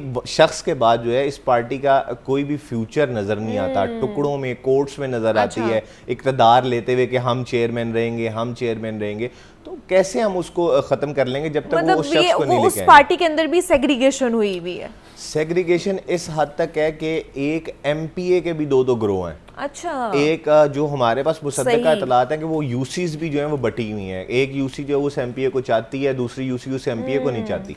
तो वो जब तक उनका लीडर नहीं आएगा तब तक आप सियासी कशीदगी मेरी नज़र में नहीं खत्म कर सकते। तब तक तो, लेकिन इसका नुकसान तो ऑब्वियसली पाकिस्तान को ही होगा ना, हमारी मशहद को ही होगा ना। जिस तरह जाहिद साहब भी कह रहे थे कि अल्लाह अल्लाह करके हम लोग अच्छे डगर पे चलते हैं, इस तरह का मामला होता है, फिर हम कहीं ना कहीं पीछे आ जाते हैं। देखिए नुकसान की बात की जाए तो मेरी नज़र में जो भी इस मुल्क की तारीख रही है, आने वाली हुकूमत या अपोजिशन, उनको मुल्क की फ़िक्र कोई नज़र नहीं आई। अगर आप हुकूमत की बात करें या कल का आप दिन देख लें, जिस इलाके को बंद किया गया वहाँ पे 4 से 5 लाख शहरी हैं। मैंने अपनी आंखों से देखा है, लोग रातों की ड्यूटियाँ करके वापस आ रहे हैं और पुलिस वालों के तरले कर रहे हैं कि हमें अपने घर तक जाने दिया जाए, और 4-4 घंटे खवार होकर गली कूचों में से गुजर के भी उनको रास्ते नहीं मिले। मैंने अपनी आंखों से देखा लोग सर्विस लाइन से पैदल घर जा रहे हैं। अच्छा। घरों की सुबह 10 बजे के करीब, 11 बजे के करीब घरों की सब्जियां लेकर जा रहे हैं। उनके घरों में खाने नहीं पके, लेकिन हुकूमत ने क्या किया? हुकूमत ने आकर बयान दिया कि जी हमें बहुत दुख होता है, हम ये करना नहीं चाहते लेकिन हम कर रहे हैं। आपके घरों में तो खाने पकते हैं। हाँ जी, आपके घर में तो हर चीज तो हो रहा है। याशी एंजॉय करते हैं, लेकिन जो आम शहरी है या पाकिस्तान का शहरी है उसके लिए कौन सोचता है? उसके लिए अभी तक मुझे कोई नजर नहीं आया ऐसा लीडर जो कहता हो जी मैं भी भूखा रहूंगा अगर मेरा शहरी भूखा है तो। ये तो हमने भी नहीं हिस्ट्री में देखा है कि कोई ऐसा लीडर हमारे सामने आए। आपने देखा है जाहिद साहब ऐसा कोई लीडर कि जिसने कहा मेरी आवाम भूखी है तो मैं भी भूखा ही सोऊंगा आज? पता नहीं, कभी तारीख में पढ़े हुए हैं कुछ नाम, बाकी तो वो कोई वो सोशल स्टडीज की बुक में ही पढ़े होंगे वैसे। हाँ, तो नहीं हमें मुझे लगता। वो भी पता नहीं बुक में ही थे या थे भी। ये भी है ना, तारीख लिखने वाले भी अपनी मर्जी की तारीख लिखते और लिखवाते हैं। तो असल में इस वक्त जो फ्रीकैन है तीनों, मतलब उसमें पीटीआई और उसका इत्तेहादी, हुकूमत और उसका इत्तेहादी और इस्टेब्लिशमेंट, तीनों फ्रीक इस वक्त फ्रस्ट्रेशन का शिकार नजर आते हैं, जिसकी वजह से कहीं ना कहीं ऐसी गलती कोताही की जाती है जिसका लाजमी तौर पे जो एक इम्पैक्ट है वो मनफी ही सामने नज़र आ रहा है। तो ये एक जो इस्तेहकाम का तासर देना बहुत ज़रूरी होता है किसी भी मुल्क की तरक्की के लिए, मईशत के लिए। ये तासर देना लोगों को बहुत ज़रूरी होता है कि यहाँ पर जो सिस्टम चल रहा है ये मुस्तहकम है। मतलब अब चाहे बेशक आपने आज धरना या एहतियाज ख़त्म करा दिया हो, अब इस्लामाबाद की सूरत हाल तो इस्लामाबाद बेहतर होगा, लेकिन जैसा ही कहा जा रहा है कि वहाँ हालात कंट्रोल कर लिए गए हैं, लेकिन एक इस्तेहकाम की सूरत हाल नहीं होगी। मतलब कल को अगर वो दोबारा कॉल दे देते हैं कि जी 1 हफ्ते बाद हम दोबारा आएंगे, तो क्या दोबारा आप इसी तरह कंटेनर और सड़कें और बंद करेंगे और फिर इसी तरह करेंगे? तो इसका कोई ना कोई मुस्तकिल हल निकलना चाहिए दोनों तरफ से। उनको भी थोड़ी सी लचक दिखानी चाहिए और हुकूमत और इस्टेब्लिशमेंट को भी थोड़ी सी लचक दिखानी चाहिए, क्योंकि वो कहते हैं कि बिल्ली को भी अगर आप बंद कर देंगे तो वो आपको कहीं ना कहीं पंजा मारेगी। तो इसलिए ना तो हुकूमत, पीटीआई को चाहिए कि हुकूमत और इस्टेब्लिशमेंट को इतना दीवार के साथ लगाए कि उनके लिए मसला बन जाए अना का या उनकी रिट का, और ना ही हुकूमत या इस्टेब्लिशमेंट को चाहिए कि पीटीआई को इतना दीवार के साथ लगाए कि वो फिर रिएक्शन। लेकिन ये जो पीटीआई मुतालिबात जो है ना सामने रख रही है, पेश करी, क्या आपको लगता है कि फिजिबिलिटी है इसके अंदर? देखें, एक तो उनका 26वीं आईनी तरमीम पे है, हाँ, तो वो एक गो के आईनी तरमीम हुई है, कानून में तरमीम हुई है, और दोबारा भी तरमीम हो सकती है। अगर बैठ के टेबल पे बात की जाए तो हमने देखा है कई कानून बन जाते हैं, उसमें कई चीज़ें विड्रा कर ली जाती हैं कि ठीक है जी हम ये आपकी बात मान रहे हैं और ये शिक जो है इसमें से निकाल देते हैं। तो वो कोई ऐसा मसला नहीं है, अगर टेबल पे बैठेंगे तो उसका कोई ना कोई हल निकल सकता है। असल मसला वही है कि कायद की रिहाई की जाए। अब कायद की रिहाई के लिए कोई ना कोई वो सबील करनी पड़ेगी।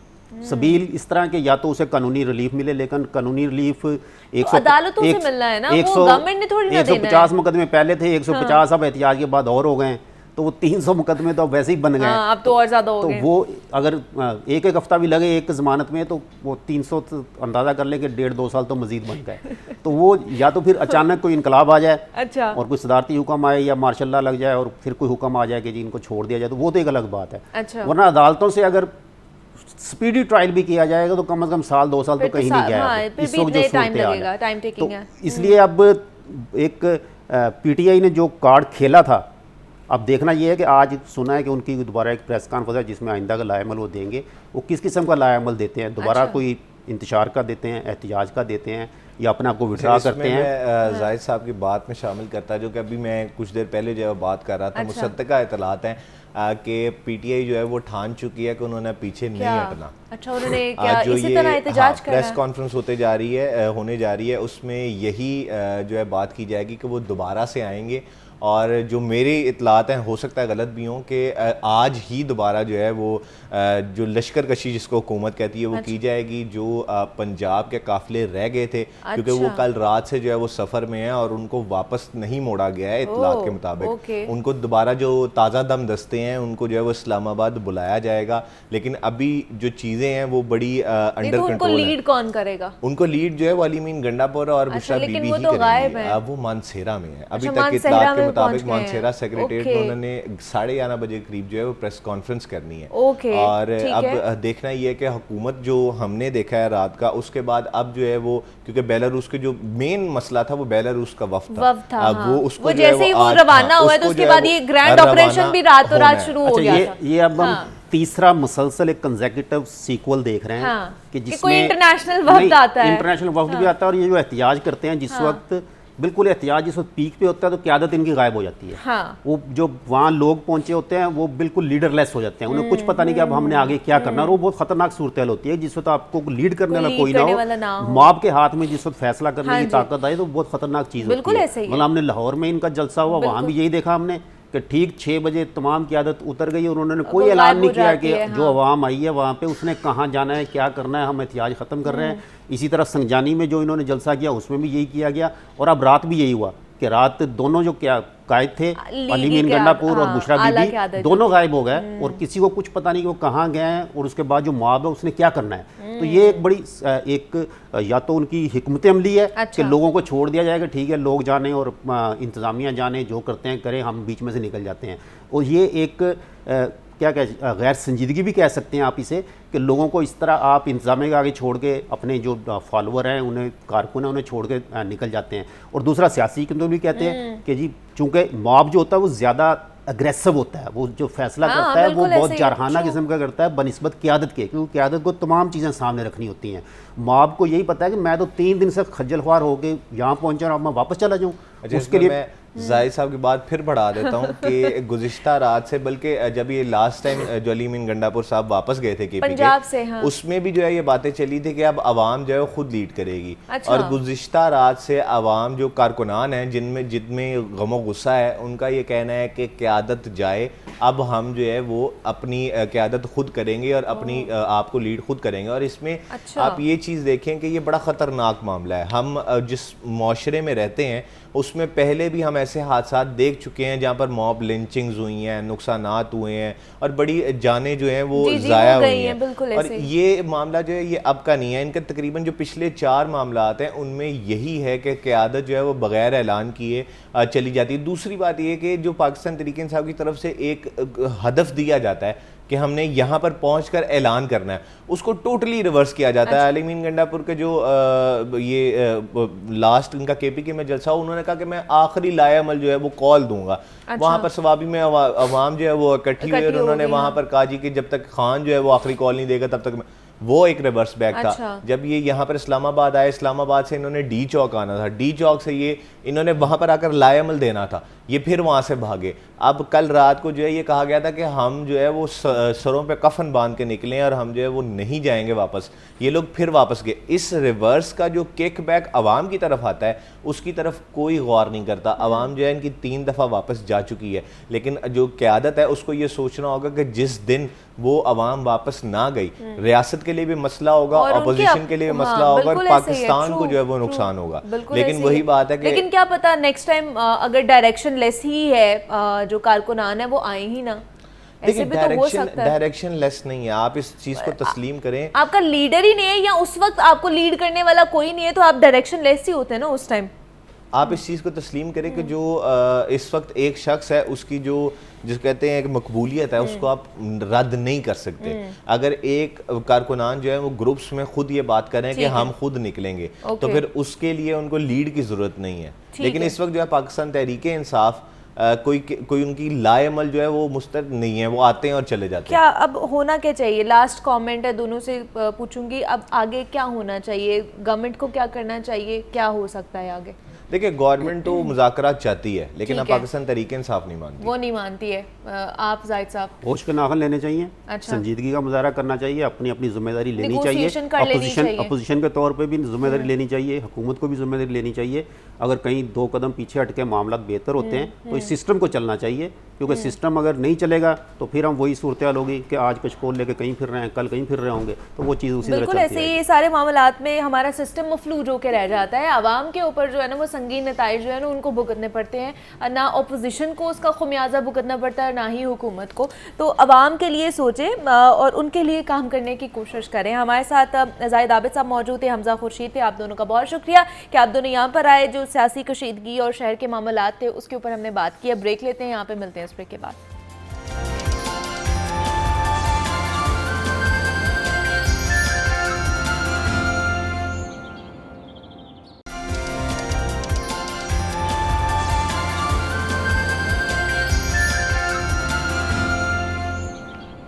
वेलकम बैक टू जागो लाहौर। जनाब, मुल्क में सर्दी की शिद्दत गो के आहिस्ता आहिस्ता बढ़ती जा रही है, लेकिन घरों में चूल्हे ठंडे होने का जो सिलसिला है ना वो अभी से शुरू हो चुका है। हालात कुछ इस तरह से है कि लाहौर के बेशतर ऐसे इलाके हैं जहाँ पर गैस शेड्यूल से हट कर फराहम की जा रही है, जिससे ख़ातीन को तो मसला होता ही है, लेकिन जो स्कूल तालीमी इदारे या फिर हम जैसे जो जिन्होंने ऑफिस आना होता है वो उनके लिए भी बड़ी मुश्किल का जो है ना सामना करना पड़ता है उन्हें कि सुबह खाने को कुछ नहीं मिलता। तो अभी सर्दी पूरी तरह से नहीं आई है, लेकिन एलपीजी सिलेंडर की कीमतों में भी इजाफा हुआ है, लकड़ी और कोयले की कीमतों में भी इजाफा हुआ है।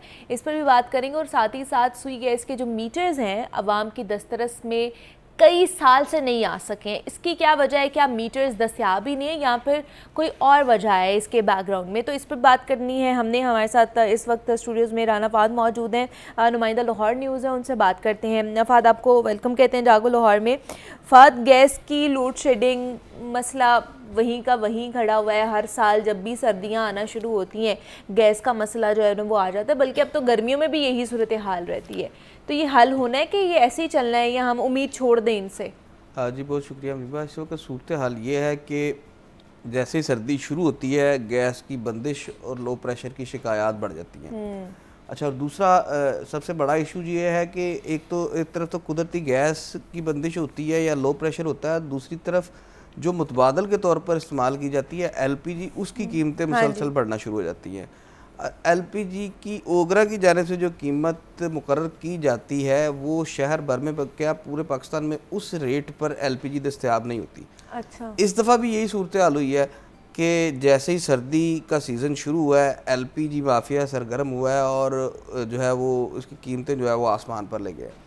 ओगरा की तरफ से 350 जो है वो 358 तक इसकी जो 258 तक इसकी जो है ना वो कीमत मुकर्रर की जाती रही है, मगर इस वक्त मार्केट में जो एलपीजी फ़रोख्त की जा रही है वो 300 से 320 रुपये फ़ी किलो तक, यानी कि 1 किलो पर 60 से 70 रुपये ज़्यादा जो डिस्ट्रीब्यूटर हैं और जो प्लांट मालकान हैं वो वसूल कर रहे हैं। और ये हर सर्दी में यही सूरत हाल होती है और आहिस्ता आहिस्ता इसकी कीमतों में मज़ीद इजाफे का इम्कान है, क्योंकि देखिए कुदरती गैस की हम शुरू से देखते आ रहे हैं कई साल से कि सर्दी शुरू होती है तो कुदरती गैस की का जो है इस्तेमाल बढ़ जाता है और जैसे उसका इस्तेमाल बढ़ता है उसका जो है वो प्रेशर कम होना शुरू हो जाता है और मुख्तलिफ इलाकों में लोड शेडिंग का सिलसिला भी जो है वो शुरू हो जाता है। नहीं तो कुदरती गैस क्या अब कह सकते हैं कि आइंदा आने वाले सालों में ये मज़ीद कम होती जाएगी या फिर ये ख़त्म ही हो जाएगी? देखिए अल्टरनेट पे आना पड़ेगा। हर साल डेफिनेटली तलब में जो है वो इजाफा होता है। ठीक है, इस दफ़ा भी यही हुआ है, तलब में इजाफा होता है, मगर वो गैस तो आपकी वही है, दूसरी दरामदी गैस है आप जो इसमें इस्तेमाल करते हैं और दरामदी गैस जो है वो महंगी बहुत है। और इस दफ़ा खैर सुई नॉर्दर्न की तरफ से ये ऐलान किया गया था कि हम जो कुकिंग आवर्स हैं उसमें बिला तातुल गैस फराहम करेंगे, जो ऑफ पीक आवर्स है उसमें भी कोशिश करेंगे कि सार्फिन को गैस मिले, मगर वो उसमें यकीन दहानी ये नहीं करवाई गई कि लाजमी गैस मिलेगी, मगर कुकिंग आवर्स में यकीन दहानी करवाई गई है। और इवन के सुई नॉर्दर्न की तरफ से इस दफ़ा ये कहा गया कि हमारे पास गैस वाफर मकदार में मौजूद है और हम जो है वो कुकिंग आवर्स में हमारी यही कोशिश है कि जो दूर दराज के इलाके हैं, जो टेल के इलाके हैं वहाँ पर और गुंजान बाद इलाकों में भी जो है वो गैस की फराहमी को यकीनी बनाया जाए। मगर इस वक्त जो सूरत हाल है वो ये है कि जो टेल के इलाके हैं वहाँ पर तो जो है वो गैस की लो प्रेशर का शहरियों को सामना करना पड़ रहा है। बहुत से ऐसे इलाके हैं, आप जो है वो इस तरफ चले जाएँ शालामार, बागबानपुरा, अच्छा। इस एरिया में चले जाए, इस एरिया में आपको गैस की जो है वो लो प्रेशर की शिकायत मिलेंगी। उसके बाद आप जो है वो मुगलपुरा वाली साइड पे चले सिंहपुरा चले जाएं, सिंहपुरा हाँ, चले इधर जाएं। उसके बाद ये किला गुजर सिंह के बैक साइड पे चले जाएं आप, ग्वाल मंडी और ये वो जो तंग इलाके हैं, जो छोटी गलियां हैं, वहाँ पर गैस की शहरियों को जो है वो परेशानी का सामना करना पड़ रहा है लो प्रेशर की। और दूसरा देखिए, स्वी नॉर्दर्न की तरफ से अभी तक कोई ऐसा शेड्यूल जारी नहीं किया गया कि इस वक्त गैस आएगी और इस वक्त नहीं आएगी, हाँ। मगर शहर भर में इस वक्त जो है वो लोड शेडिंग की जा रही है। तो यानी ये कि जो सुबह होता ही है कि सुबह 6 बजे गैस आती है और 8:30 बजे तक तकरीबन रहती है गैस। अच्छा, ठीक है। और ये भी कहीं कहीं मेरे ख्याल से होगा, हर इलाके में भी नहीं है। हाँ जी, वो कई इलाकों में तो आती नहीं है हाँ। ना, कि जिन इलाकों में कुकिंग आवर्स में आ रही है, हाँ। उनमें सुबह 6 बजे से 8:30 बजे या 9 बजे तक मोस्टली रहती है। इसके बाद जो है वो गैस जो है वो बंद हो जाती है। अब होता ये है कि देखिए, जिन लोगों ने दफातर जाना है, स्कूलों में जाना है, बच्चों ने वो उनके लिए जो है वो टाइम ये जो है वो थोड़ा सा परेशान करता है घरों में ख़वातीन को, कि अगर कोई फैमिली बड़ी है तो जल्दी जल्दी उन्होंने खाना बनाना है, नाश्ता बनाना और अगर वो उसको अल्टरनेट लेकर आते हैं एलपीजी, तो वो बहुत ज़्यादा महंगा है। वो तो देखें, वो तो एक मेरे ख्याल में मुनज़्ज़म माफिया बन चुका है, जिसके खिलाफ ना तो कोई जो है वो इंतज़ामिया कार्रवाई करती है, ना ओगरा कार्रवाई करती है। कार्रवाइयाँ होती किन के खिलाफ हैं? छोटे छोटे दुकानदार हैं। देखिए, एक दुकानदार ने अगर कीमत 258 मुकर्रर की गई है या 254 मुकर्रर की गई है, 250 मुकर्रर की गई है, उस दुकानदार को 260 रुपये में वो चीज़ मिल रही है, तो वो कैसे 254 में दे या 250 में दे? जाहिर सी बात है, 2-4 रुपये उसने भी कमाने हैं, तो वो डेफिनेटली 262-63 रुपये में देगा, सेल करेगा। ठीक है। यही वजह है कि दुकानदार जब दुकानदारों से बात करते हैं, कहते हैं भाई हमें प्लांट से महंगी गैस मिल रही है, प्लांट के खिलाफ कोई कार्रवाई नहीं की जाती। जो माफिया है, जो हर साल अरबों रुपए कमा के गायब हो जाता है इन 6 माह में, उनके खिलाफ कोई कार्रवाई नहीं की जाती और कोई आज तक किसी का लाइसेंस कैंसिल नहीं देखा गया, किसी प्लांट पर कार्रवाई नहीं देखी गई। प्लांट वाले हैं जो माफियाज हैं। देखिए, ये प्लांट है, डिस्ट्रीब्यूटर हैं, डिस्ट्रीब्यूटर के खिलाफ किसके खिलाफ कोई कार्रवाई की गई है? अच्छा। और कोई एक बताएं कि कोई डिस्ट्रीब्यूटर जिसका लाइसेंस कैंसिल किया हो, ठीक है ना, जो आपकी मुकामी गैस ले रहे हैं, उनसे पूछें कि भाई जब ओगरा की तरफ से ये रेट मुकर्रर किया जाता है तो आप 70 रुपये 80 रुपये महंगी क्यों दे रहे हैं? और आइंदा दिनों में मैं आपको ये बता रहा हूँ कि इसकी मजीद कीमत बढ़ेगी और ये 350 रुपये तक जाएगी, जो इसकी ये तो हर साल ही होता है ना। साल ये कौन सा इस दफा पहली दफा हो रहा है कि लोग जो है ना वो परेशान हो जाए? हर साल ही ये सूरत हाल होती है। एक मीडियोकर है, मिडिल क्लास का बंदा है, वो उसकी अगर 50-60 हज़ार रुपये सैलरी है तो वो अपना घर चलाएगा, बच्चों की फीसें देगा, ये गैस के ये मामला पूरे करता रहेगा। और इस दफ़ा एक और मैं आपको खैर ये हमारे सार्फिन को भी समझना चाहिए कि गैस का जो है वो इस दफ़ा जो है ना बड़े एहतियात से इस्तेमाल करें, क्योंकि गैस जो है वो बहुत महंगी हो गई है। अच्छा, गैस के बिल ज़्यादा आएंगे? गैस के बहुत बिल आएंगे। गैस इस तरह पहले हम बिजली से डरते थे, अब हम गैस से डरें। अब आप गैस से डरें, और गैस से ये जो है वो सिर्फ अपनी ज़रूरत के मुताबिक गैस इस्तेमाल करें, गैर ज़रूरी गैस इस्तेमाल ना करें। उसकी वजह यह है कि पिछले साल आपने देखा, हम कवर भी बहुत जगह पे करके आए हैं कि लोगों का रश लगा था कि उनके बिल, किसी का लाख रुपए आ गया, किसी का 1.25 लाख रुपए बिल आ गया। उसकी वजह क्या है? एक तो गैस के स्लैब सिस्टम है, और स्लैब सिस्टम में ये है कि जैसे ही आपने 3 माह अगर आपने जो है वो 0.9 mmCFD से ज़्यादा इस्तेमाल किया तो अगर 1 तक पहुंचे तो आपका फिक्स चार्जेस 1000 रुपया पूरे साल आएगा। ठीक है जी। अच्छा। हाँ जी, अभी आपको 400 रुपये फिक्स चार्जेस आते हैं। जितनी टेक्निकलिटीज आप हमें बताते हैं ना मुझे समझ आती है और ना ही जो हमारे देखने वाले एक आम शख्स को तो नहीं समझ आती कि ये क्या चीज़ है। मगर ये समझना पड़ेगा इस दफ़ा, वरना सारा साल जो है ना वो जकड़े रहेंगे। वही मैं आपको बता रहा हूँ, अगर 2 से ज़्यादा हो जाती है, ये मेरे ख्याल से जो फिक्स्ड 1000 है ये तो सबको ही आता होगा। नहीं, अभी फिक्स है। देखें, जो प्रोटेक्टेड सारफ है ना, वो सारफ है जिसकी 0.9 समथिंग से गैस का इस्तेमाल नीचे है, कंजप्शन उसकी जो नीचे है, उसको 400 रुपये फिक्स चार्जेस पूरा साल आएगा। अच्छा, आ रहा है, ठीक है। अच्छा, जैसे ही आप 0.9 से उसको क्रॉस कर देते हैं, 1 कर देते हैं, तो आपका 1000 रुपया जो है ना वो फिक्स चार्जेस हो जाएंगे और वो पूरा साल आएंगे। ये 3 माह का जो है वो क्राइटेरिया, अगर इन 3 माह में आपका 0.9 से कम रहेगा 0.9 तक रहेगा तो 400 रुपए अच्छा। आपको पूरा साल आएंगे ठीक है। फिक्स चार्ज बिल के अंदर लग के बिल जो के अंदर लग के हाँ, आते हैं रोज हर हाँ जी। महीने आने हैं, ठीक अगर है। आप 1 पे पहुंच जाते हैं तो फिर आपको 1000 रुपया फिक्स चार्जेस वो आएंगे, आपका अलग जो है ना उसके बिल के साथ ही अलग 1000 रुपया लग के पूरा साल आएगा। पूरा साल आएगा। ठीक है। और अगर आप 2 पे चले जाते हैं या हाँ। 1 से थोड़ा सा ऊपर चले जाते हैं, 2 तक चले जाते हैं तो फिर आपका 2000 रुपया आएगा। और Oh इसी my तरह God। अगर आपकी जो यूजेज है वो बढ़ती जाती है तो ये 4000 रुपये तक पहुंच जाता है, और फिर 4000 पूरा साल आपको बिल आना ही आना है, चाहे आप 1 रुपया इस्तेमाल ना मुझे करें, लगता क्योंकि है वो ये फिक्स तो चार्जेस लोगों को नहीं पता मेरे हाँ ख्याल जी, से ये मैं चीज जो है। आपको बता रहा हूँ कि ये सूरत हाल है, और लोगों को ओके। इस हवाले से समझना चाहिए। ये ज़्यादातर देखें, और ये ज़्यादातर मसला भी जो होता है वो गरीब लोगों के लिए होता है। हाँ। उसकी वजह क्या है, एक घर में 4-4 फैमिलियाँ रह रही हैं, अब उन्होंने बेचारों ने इस्तेमाल करनी है करनी गैस, है, बिल्कुल अब ऐसे उन्होंने ही। उस पर पानी भी गर्म करना है नहाने के बिल्कुल। लिए, और जो है वो बच्चों को नहलाने के लिए भी पानी गर्म करना है, उन्होंने घरों में थोड़ी देर के लिए जो है वो अपने घरों को गर्म रखने के लिए भी थोड़ी देर थोड़ी के सी लिए चूल्हा गैस। चलाना है, जलाना है, खाना भी या बनाना है। हीटर भी चलना है एक घर में, फैमिली हाँ। एक फैमिली नहीं है, 4-5 फैमिलियां या इन इलाकों में, क्या जिन इलाकों करें में फिर वो उन्हें 4-5 आप कोई सोल्यूशन भी बताएं ना, वो क्या कर सकते हैं? वो भाई ये गैस ना उतारे, चलाएं। गैस उतारे और सिलेंडर ले आए स्कूल से।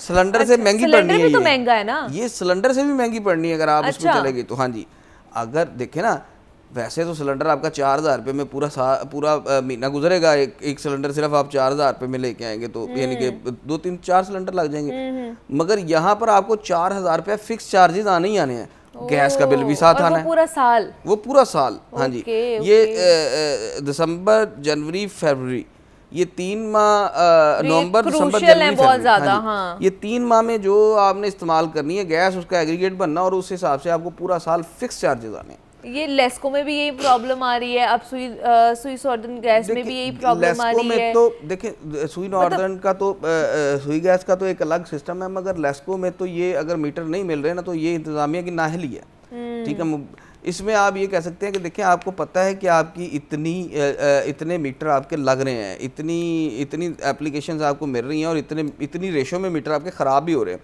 तो आप टाइमली मीटर प्रोक्योर करें। आपने मीटर्स टाइमली प्रोक्योर नहीं किए। नए बोर्ड ऑफ डायरेक्टर्स जो है वो आए हैं, जिन्होंने ये प्रोक्योरमेंट का सारा जिनकी जिम्मेदारी है, इजलास ही कर रहे हैं और कुछ भी नहीं कर रहे, मीटिंग्स कर इजलास, मीटिंग्स और ये वो मामला, सारा दिन मीटिंग्स चलती रहती हैं, और ये जो मेन लोगों के मसाइल है वो अपने मसाइल हल करने में लगे हुए हैं। हाँ। इस वक्त लेस्को की पूरी इंतजामिया सिर्फ अपने मसाइल हल करने में लगी हुई है, और वो उनके अपने मसाइल क्या है कि रिकवरी पूरी कर लें। अच्छा। रिकवरी पूरी कर लें, बस रिकवरी, सिर्फ रिकवरी। इसके अलावा जो सार्फ की सहूलत है उस पर कोई कंप्रोमाइज नहीं जो है है ना। अच्छा, ये जो अक़साद अब पर जैसे आपने पाबंदी कहा है। कि पिछले 5 साल से जिन्होंने डिमांड नोटिस हुई गैस के जमा कराए हुए हैं, उनके पैसे भी गए, उनका वक्त भी ज़ाया हो गया, सारा कुछ हो गया। तो अगर हुकूमत ने ये पॉलिसी लेकर आया था, ऐलान किया था कि अब हमने मीटर्स नहीं लगाने, लोगों को न्यू कनेक्शंस नहीं देने, बिकॉज कुदरती गैस कम होती जा रही है, तो उसका ऑल्टरनेट भी तो फिर हुकूमत को देना चाहिए था ना। अच्छा, हुकूमत ने इसका सुई नॉर्दर्न की तरफ से इसका अल्टरनेट दिया क्या? गया। इसका अल्टरनेट ये दिया गया कि सुई नॉर्दर्न की तरफ से लोगों को सिलेंडर, गैस सिलेंडर जो है वो फराहम किए गए, LPG सिलेंडर। अब वो सिलेंडर फराहम किए जा रहे हैं, मगर वो भी कोई इतना अच्छा जो है वो एक्सपीरियंस अभी नज़र नहीं आ रहा। लोग परेशान है क्योंकि उसकी जो आप कह सकते हैं कि नहीं, कीमत भी बढ़ जाती है, मगर इन्होंने पहले कहा जी फ्री डिलीवरी है। अच्छा। मगर अब फ्री डिलीवरी भी ख़त्म हो गई थी। लोगों को उसकी डिलीवरी में बड़ी मुश्किलात का सामना था कि एक दफ़ा फ़ोन किया, 3-3 दिन वो गैस का सिलेंडर ही नहीं आ रहा। ठीक है अच्छा, ना? मतलब सुई गैस इन्होंने खुद ही वो डिलीवर करना था घर में। नॉर्दर्न की तरफ से एक बनाया गया था, प्रोजेक्ट शुरू किया गया मैकेनिज्म था। एक बनाया गया था हाँ जी, ना? प्रोजेक्ट बल्कि शुरू किया गया था कि जो गैस सिलेंडर हैं वो सुई नॉर्दर्न की तरफ से आपको सिलेंडर भी दिए जाएंगे, और इसकी रिफिलिंग भी सुई नॉर्दर्न ही करेगा। और वो एक जो है वो एरिया दिया गया था कि यहाँ तक, इस एरिया तक जो है वो 10 किलोमीटर तक या 20 किलोमीटर तक इस एरिया तक डिलीवरी फ्री होगी। ठीक है, मगर अब सूरत हाल ये है कि वो लोग जिनका सिलेंडर ख़त्म होता है वो फ़ोन करते हैं, 2-2 दिन सुई नॉर्दर्न की तरफ से आते ही कोई नहीं है, और जब उसका क्या नाम है आते हैं तो फिर उसको डिलीवरी चार्जेस भी अदा करने पड़ते हैं, तो वो जो मार्केट रेट है उसी रेट पे इसको जो है वो तकरीबन वो दिया जा रहा होता है, तो फिर वो कहते हैं जी हम मार्केट से ले लें जाके। फिर अब हम मार्केट से ले लेते हैं जाके, हमने 2 दिन इंतजार भी करना है, उसके बाद हमने नखरे भी बर्दाश्त करने हैं कंपनी के, बंदा आया होगा चुको भी ये करो जी वो करो जी, ये भी सारे मामला उसने फेस करने हैं। तो वो कहता है यार हम गाड़ी पे रखते हैं और बाहर से जाके जो है ना वो भरवा के ले आते हैं। तो ये जो ये मामला हैं गैर मयारी सिलेंडर्स के खिलाफ भी बहुत ज़्यादा क्रैकडाउन किए जाते हैं, तो उसका कोई हल निकला है कि नहीं? गैर मयारी सिलेंडर्स के खिलाफ अगर क्रैकडाउन नीयत से किया जाए तो पूरे लाहौर में गैर मयारी सिलेंडर खत्म हो जाएंगे। क्रैकडाउन किया ही नहीं जाता ना, मसला ये है। अब आप देखें जो है वो आप महाना आप देखें कि मेरे ख्याल में कमो बेश कोई 1 महीने में 8-10 धमाके जो है वो सिलेंडरों के रिपोर्ट किए जाते हैं, वजह से होते हैं, बिल्कुल ऐसे ही रिपोर्ट होते हैं कि ये इतने बंदे जो हैं वो बेचारे जो है वो माजूर हो गए, किसी की बाजू कट गई, किसी का जो है वो कोई फौत हो गया, पूरी दुकान उड़ गई, ठीक है। अभी इसकी क्या वजह है? इसकी वजह यह है कि गैर मयारी सिलेंडर्स के खिलाफ कोई प्रॉपर कार्रवाइयाँ हो ही नहीं रही। आप अभी चले जाएं, शालमी में चले जाएं या दूसरी मार्केटों में चले जाएं, आपको बाहर पड़े हुए सिलेंडर ऐसे नजर आएंगे जैसे। तो फिर कहाँ से लोग खरीदें? अगर किसी ने सिलेंडर खरीदना है तो कहाँ से खरीदे जो अच्छा हो, मयारी सिलेंडर? मयारी सिलेंडर खरीदें, वो सिलेंडर खरीदें जो एक प्रॉपर कंपनी का सिलेंडर है जिस पर ये मेंशन है सारा। अब होता क्या है कि लोग जो है वो आम जगह से ख़रीद लेते हैं, दुकानों से, छोटी छोटी दुकानों से सिलेंडर खरीद लेते हैं, और वो सिलेंडर होते हैं जो है वो ऐसे कारखाने बना रहे हैं जिनको बस सिलेंडर बनाने से गर्ज है, उनको लोगों की सेफ्टी से गर्ज नहीं है। लोगों को थोड़ा सा बताएं ना कि जैसे गैर मयारी सिलेंडर बहुत ज़्यादा क्या पतला होगा, बहुत ज़्यादा लाइट वेट होगा, वो नहीं आपने ख़रीदना, और किस तरह वो आइडेंटिफाई कर सकते हैं? देखिए ये एक पूरा प्रोसेस है, इसको जो है वो चंद लफ्ज़ों में बयान नहीं किया जा सकता, क्योंकि जो गैर मयारी सिलेंडर है वो आप अब जब सिलेंडर को पकड़ती हैं तो सिलेंडर से आपको सिलेंडर बता देता है आपको कि ये गैर मयारी है। अच्छा, एक चीज की क्वालिटी बेहतर होगी। आप मैं मिसाल देता हूँ, कपड़ा आप देखेंगे कपड़ा तो भी उसकी हो क्वालिटी को आप हाथ लगाएंगे तो पता चल जाएगा कि ये अच्छी क्वालिटी का है और ये नाकस है, ये हल्का क्वालिटी का है। वो जो उसमें लोहा इस्तेमाल होता है वो इंतहाई नाकस होता है और वो वेस्ट होता है। जो वेस्ट का सिलेंडर बनता है, हाँ, उसकी चादर पतली होती है, पतली चादर वाला वो सिलेंडर होता है, और वो प्रेशर ही नहीं बर्दाश्त कर पाता। उसकी जो क्वालिटी चेक है जो उसका, उस पे उसकी बाकायदा तौर पर स्टैंप लगी होती है। अगर जो अच्छा सिलेंडर होगा, मतलब ये आपने एक खास तौर पे ख्याल रखना है कि उसकी स्टैंप लगी है यहाँ पे, अच्छा क्वालिटी की, हाँ जी, चेक ऑथराइज्ड डीलर से आपने वो खरीदना है, ताकि ऐसी कोई भी खुदा न खासा कोई वाकया पेश ना आ जाए जिस तरह के हम ये देखते रहते हैं। तो हमारे साथ राना फहद मौजूद थे। हम गैस के हवाले से बात कर रहे थे, उसकी शॉर्टेज के हवाले से, न्यू कनेक्शंस के हवाले से, LPG की प्राइस के हवाले से। फहद, बहुत शुक्रिया आपका, आप यहाँ पर आए। इसी नोट पे मुझे इजाज़त दीजिए, अपना ख्याल रखिएगा, अल्लाह हाफ़िज़।